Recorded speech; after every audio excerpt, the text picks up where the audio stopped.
Remarkable botulism, the Putin of food pathogens. Botulism, a deadly foodborne illness, made an unexpected appearance in plant-based milk last month, and it sent a chill through the food safety community. Botulism is deadly. Botulism is possibly the scariest foodborne illness there is, and I, for one, would not want to get it. Here's what happens to you if you're unlucky enough to eat food that contains the toxin that causes botulism. It's called botulinum toxin. A few hours to a few days after eating heavily contaminated food, you start experiencing neurological symptoms that include blurred vision, difficulty speaking and swallowing, then paralysis. If you don't get medical help quickly, the toxin paralyzes your heart and lungs, and you experience respiratory failure and then death.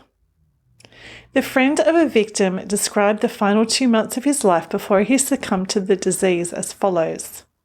He could not move, he couldn't talk, he couldn't breathe, but he was conscious and aware and could understand and somewhat able to communicate.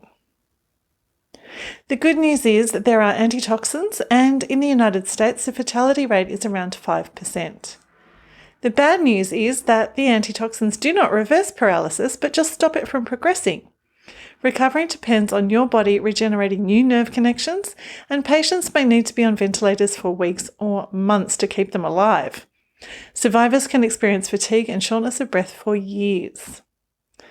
You only need a tiny amount of toxin to cause life-threatening symptoms. In fact, 1 teaspoon of the toxin contains enough to kill more than 70 million people.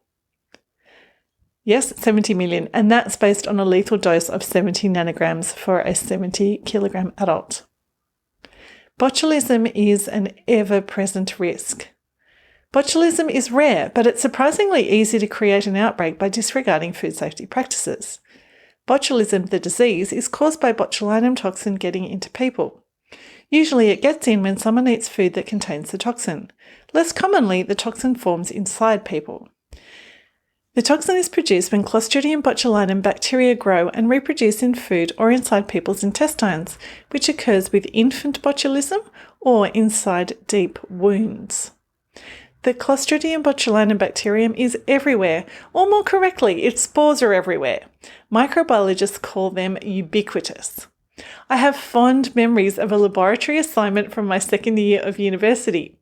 My lab partner and I were given the task of finding Clostridium botulinum, isolating it and identifying it using traditional micro and chemical tests. We ducked outside the micro lab and grabbed a handful of dirt from the garden under the window to culture. We found C. botulinum on our first attempt, and I also remember a classmate swabbing his crotch to obtain streptococcus. Botulinum toxin is a covert operator. Botulinum toxin is not just super toxic, it's also colourless and tasteless in food, at least in the concentrations that occur naturally. So you won't know if it's in the food you're eating until it is much too late. The botulism pathogen is tough. The spores of C. botulinum can survive heat, cold and dehydration, and they can remain viable for decades. When they're exposed to the correct conditions, they germinate and grow into colonies of live bacteria, producing toxin in the process. To protect food from botulinum toxin contamination, then, we must prevent the bacteria from reproducing in food. Because C. botulinum is ubiquitous, food safety controls are based on the assumption that all raw food could carry its spores. Only one spore is needed for the pathogen to grow and form toxin. So to prevent such growth, we have 2 types of weapons. 1. Treat the food with extreme heat to deactivate C. botulinum spores so they cannot grow and produce toxin.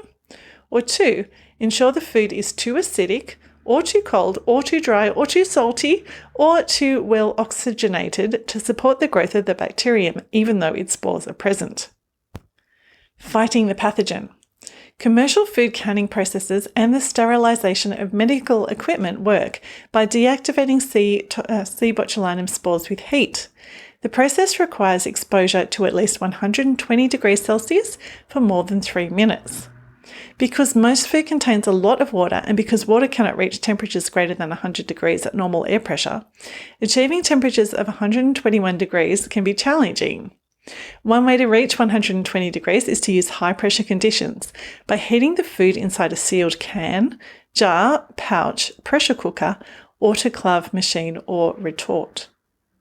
Other food protection methods rely on a combination of conditions that prevent the spores from germinating, such as cold, acid, or oxygen. This is sometimes described as the combination of hurdles. For example, fresh milk is safe from botulinum contamination because it has oxygen in the pack and is stored in the refrigerator. That's 2 hurdles. Home preserved fruit and pickles, which can be low in oxygen while the jar is unopened, have the benefit of being too acidic for Clostridium botulinum spores to grow. When foods are not acidic, and food safety experts call these low acid foods, and are also stored at room temperature without oxygen, they could support the growth of Clostridium botulinum. Foods with low oxygen includes foods in cans, jars, bottles, and pouches, and foods immersed in oil. This is why low-acid canned foods are considered very high-risk foods. Examples of high-risk foods include canned vegetables, fermented meats like salami, preserved vegetables like beans, mushrooms, or garlic, low-acid not chilled drinks like cold brew coffee, and vegetables like garlic stored under oil. Vigilance is needed. The plant-based milk that caused botulism last month in Australia turned out to have been missing vital and legally required storage information on the pack. Authorities said the product's labels did not state that it needed to be kept refrigerated. The product is sold chilled and is not suitable for storing at room temperature. Investigators found botulinum toxin in the product and believe it had been stored at room temperature instead of in the refrigerator. The combination of the low-acid liquid, a closed container, and room temperature storage would have supported the growth of Clostridium botulinum, growth that would not have occurred if the product had been stored in the fridge. This event proves just how easy it is for a simple mistake to cause potentially deadly illnesses. Other recent examples of botulism include 2 deaths from homemade sausages in Argentina and multiple outbreaks in Italy, including cases linked to preserved olives, pesto, and tuna. The man whose friend I quoted at the beginning of this article and who spent 2 months paralysed before dying of botulism last year is thought to have eaten unrefrigerated soup from an open or damaged can while on a solo wilderness expedition. Most home-canned low-acid foods are at high risk of botulism because it's easy to make a mistake with the time, temperature, or acid hurdle combinations needed to keep the food safe. Food safety authorities impose licensing restrictions and rules on commercial low-acid food preservation activities and will urgently recall products if they discover a food manufacturer has not properly controlled the temperature of a canning or bottling process. Examples include a recall for soft cheese in jars of oil and chai drink sold in glass bottles in 2022. A new war is coming. There are increasing calls for governments to outlaw the use of nitrite preservatives in processed meats due to their links to cancer. Traditionally, nitrites were added to processed and fermented meats to prevent Clostridium botulinum growth. Now, some scientists are arguing that nitrites do not work as a hurdle for botulism and the cancer risks outweigh any botulism risk. If nitrites are outlawed, we might have one less weapon in the fight against this deadly pathogen. In short, botulism is a potentially deadly foodborne illness with horrible symptoms. It is rare but also surprisingly easy to cause. The pathogen is a spore-forming bacterium whose spores are very tough and are found throughout the natural environment. Recent outbreaks and recalls remind us of the importance of robust control systems and the dangers of home preservation techniques. A ban on nitrites might increase the risk of botulism from fermented and preserved meats, though more research is needed.